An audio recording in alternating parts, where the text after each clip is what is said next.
I went to go see David Lynch's The Elephant Man, and I loved it. This is the fifth David Lynch movie I've seen, and it's immediately shot up to the top of my Lynch movie power rankings.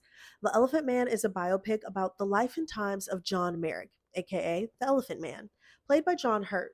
We learn that John Merrick was born with several physical and facial disfigurements that, in Victorian British society, had him labeled as a freak. But despite the years of exploitation and abuse in the freak show, John maintains his humanity and kindness. And it's these sensibilities that really bloom when he comes under the care of Dr. Trevors, played by Anthony Hopkins. The Elephant Man is a fantastic movie and possibly one of the best examples in Lynch's entire filmography of just how talented he was at being able to capture and communicate the emotion of a moment. I've heard a lot of Lynch fans talk about this, and honestly, even during his life, Lynch himself discussed how his work isn't really about what happens in a movie, but how it makes you feel.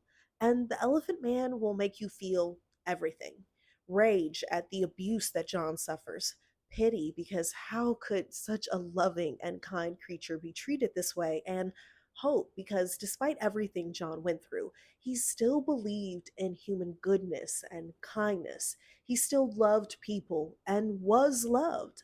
The Elephant Man is honestly just a tour de force of emotion, and I can see exactly why it received 8 Oscar nominations, including Best Director, and is honestly considered one of the greatest biopics of the 1980s. I'd consider it one of the best biopics I've ever seen, and as much as it achieves just as a work of art, it's also a technical achievement.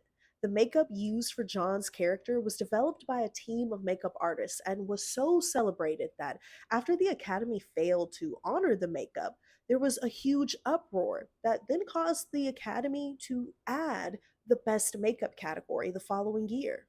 And I also think this movie had a huge effect on Lynch's career. The commercial and critical success of Elephant Man, which is definitely a much more traditional movie, is likely what allowed Lynch to continue to make more experimental films like Blue Velvet and Twin Peaks Fire Walk with Me. Unfortunately, The Elephant Man isn't streaming anywhere, but if you're in Atlanta, it's still showing at the Plaza Theater for I think a few more days. So I think if you're able to get your hands on this movie or, just go to the theaters and watch it, you absolutely should check out The Elephant Man.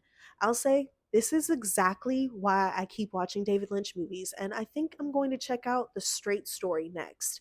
But I'd love to get other recommendations from David Lynch fans.